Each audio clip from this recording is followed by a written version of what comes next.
Bonjour chers frères et sœurs, c'est une joie pour moi de vous retrouver dans un nouvel épisode de Sa parole et moi, à ces instants où on passe du temps avec la parole de Dieu, on la laisse nous transformer et nous permet d'aller beaucoup plus loin dans notre marche avec le Seigneur. Aujourd'hui, je démarre une nouvelle série de réflexions avec vous. Je l'ai intitulée Une vie de prière épanouie. Bien si vous voulez, le chemin pour aller vers une vie de prière épanouie. Souvent, quand on parle de la prière, on pense que c'est un exercice difficile, c'est un exercice pénible. On se dit parfois que c'est pour ceux qui sont très spirituels. Tout le monde est d'accord que prier est une bonne chose, mais très peu de personnes prient. Il y a une différence entre le fait de connaître l'importance de la prière, sa nécessité, son utilité, et de réellement prier. Et je veux croire que la prière n'est pas simplement un événement culturel. Parfois on dit que c'est les Africains qui prient, les Asiatiques ou bien les Sud-Américains qui aiment beaucoup prier. Ou bien on se dit que ce sont ceux qui ont besoin de prière, ce sont ceux qui ont besoin d'argent, besoin d'un logement, besoin d'une famille, qui sont un problème, qui ont besoin de prier. Mais ce n'est pas de cette façon-là que je conçois la prière. La prière, c'est l'exercice par excellence qui nous met en connexion et en communion avec notre Dieu. La prière, c'est ce qui nous permet de vivre réellement une relation avec celui qui nous a créés. Qu'on le croit ou pas, la prière est ce qui nous met en relation et en mouvement avec Dieu. Et je veux croire que à l'issue de cette capsule, de cette série, votre vie de prière ne sera plus la même. Je veux croire que vous allez faire des progrès, que vous allez développer une intimité, une relation, une dimension nouvelle dans votre marche avec le Seigneur. Je reste étonné chaque fois que je lis la Bible de rencontrer un homme comme Abraham, âgé de plus de 100 ans, mais qui découvre encore des nouvelles dimensions dans sa relation avec Dieu. Alors que vous soyez un jeune chrétien, ou pas chrétien du tout, ou bien que vous soyez un dinosaure de la foi, quelqu'un qui est né et qui a grandi dans l'Église et qui connaît le Seigneur depuis tellement d'années, je veux croire que ces réflexions au sujet de la prière peuvent vous permettre, vous, de vivre encore un épanouissement supplémentaire. La Bible nous dit que celui qui croit savoir n'a pas encore connu comme il devrait connaître.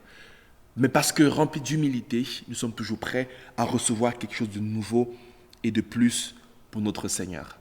Alors on va étudier un peu les secrets de la vie de prière du Seigneur Jésus. Parce que s'il y a quelqu'un qui est notre exemple en toutes choses, et notamment dans la dimension de la prière, c'est bien Jésus. Et je veux croire que en regardant la vie de Jésus et durant cette série, on ne va pas trop s'attarder sur les enseignements de Jésus sur la prière, parce que dans la Bible, on voit d'une part ce que Jésus a enseigné, mais d'autre part ce que Jésus a fait. Il y a ses paroles et ses actes. Et les deux choses nous donnent des enseignements différents, mais complémentaires. Mais je veux croire qu'au travers de cette série, je veux me focaliser principalement sur la vie de Jésus, la vie de prière de Jésus. Qu'est-ce que Jésus a vécu dans sa vie de prière? Comment vivait-il sa vie de prière? Et plus on va plonger les regards dans sa vie de prière, plus notre vie de prière sera épanouie et sera juste glorieuse à la gloire de notre Dieu. Et surtout, nous serons épanouis de marcher dans cette voie avec le Seigneur. Je vous invite à lire avec moi aujourd'hui un passage. On a lu la semaine dernière, Luc chapitre 22, du verset 39 au verset 40. Il est écrit: il sortit, et on parle de Jésus, il sortit et se rendit comme d'habitude au mont des Oliviers. Ses disciples le suivirent. Lorsqu'il fut arrivé à cet endroit, il leur dit: priez pour ne pas céder à la tentation. Je reviens brièvement sur le sujet que j'ai abordé la semaine dernière sur la puissance des habitudes. Ici, on vient voir que Jésus sortit et se rendit comme d'habitude au mont des Oliviers pour prier. En introduction, et c'est la thématique de cette capsule, c'est: je voudrais vous inviter, mes amis, à faire de la prière quotidienne une véritable habitude dans votre vie, une véritable routine, un rendez-vous quotidien, un rendez-vous habituel, quelque chose qui devient pour vous comme de la respiration, quelque chose que lorsque vous ne faites pas cela vous manque, non pas que vous culpabilisez.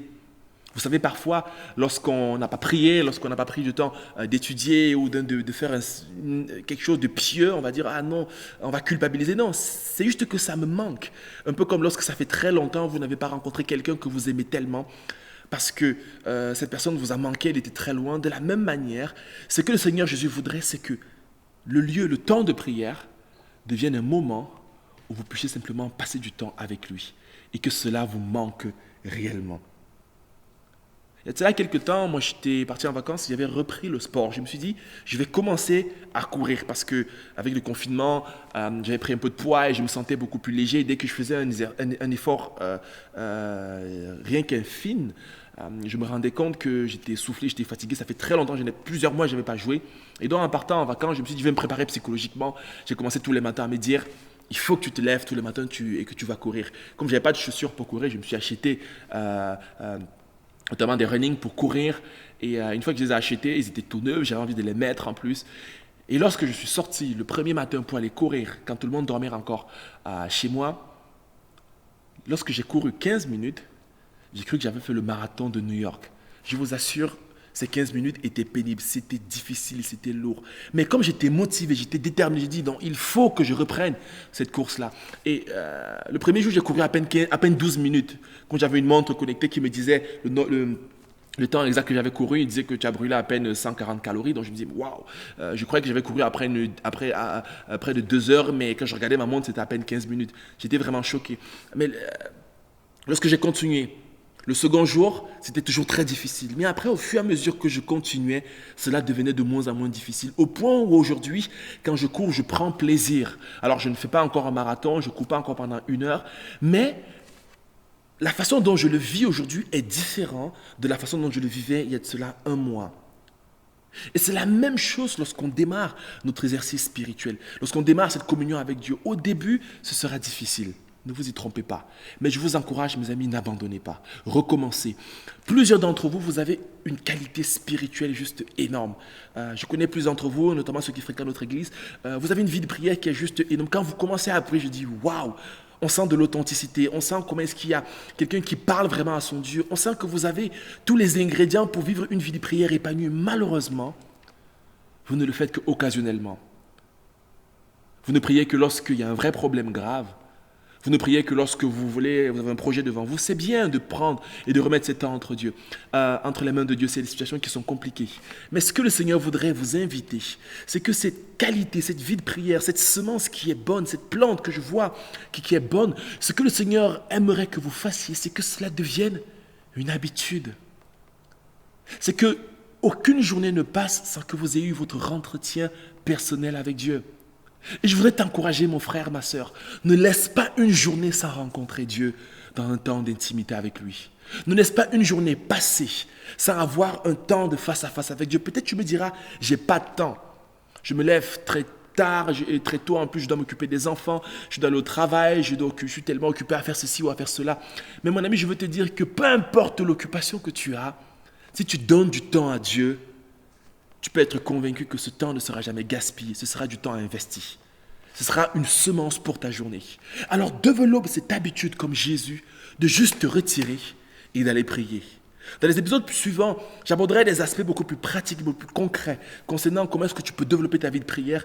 Mais ce premier enseignement ou bien cette première exhortation, mon frère, c'est tu ne passes pas assez du temps avec Dieu. Et peut-être tu te dis que tu as besoin d'1 heure, 2 heures, 3 heures. Non. Passe du temps chaque jour avec Dieu. Viens dans l'intimité, peut-être dans ton salon, peut-être sur ta terrasse, dans la véranda. Mais décide que tu feras de ta vie de prière une habitude de ta vie. Tu n'as pas besoin d'avoir un don dans l'intercession et dans la prière pour le vivre. Tu as juste besoin d'être un enfant de Dieu. Alors mon ami, à la fin de cette vidéo, prends un temps et dis Seigneur, je veux faire de la prière une véritable habitude de ma vie. Alors, Jésus viendra, te parlera. Jésus viendra, écoutera. Et surtout, ta vie de prière ne sera plus jamais la même. Je prends le temps et d'insister sur cela. La qualité de ta vie chrétienne, de ton service pour Dieu et de ta marche avec Dieu ne dépendra pas forcément des efforts que tu vas déployer au dehors, mais dépendra de la qualité de cette habitude développée dans ta vie. Alors, mon frère, ma sœur, décide que chaque jour, tu auras ton temps de prière avec Dieu. Peut-être dans ta voiture, peut-être dans ton lit, peut-être à la maison. Et je ne parle pas de la vie de prière juste pour rendre grâce quand tu veux manger ou juste quand tu vas aller te coucher. Ce n'est pas pareil. Je parle d'un moment où tu dis, je vais aller passer 15 minutes avec Dieu. Dans ma salle de bain, sur ma terrasse, dans les bois. Je vais juste aller passer 15 minutes avec Dieu. Je vais juste passer ce temps personnel avec lui. Alors, je t'encourage, va de l'avant, tiens bon. Dieu t'attend dans ses rendez-vous personnels avec lui. Et ta vie sera transformée. Et ta vie de prière sera épanouie. Et au début, ce sera difficile, c'est vrai. Mais après, comme le sport dont je parlais, ce sera comme une respiration pour toi. Ce sera comme un véritable épanouissement. Et ensuite, tu pourras marcher avec Dieu. Alors tu me diras peut-être, qu'est-ce que je vais dire à Dieu durant ce temps de prière? Qu'est-ce que je vais bien pouvoir lui dire durant ce temps? Eh bien, c'est l'objet de notre prochaine capsule. On en parlera et ce sera encore une façon de vivre notre foi dans le nom précieux de Jésus. Amen. Sois béni et à très bientôt.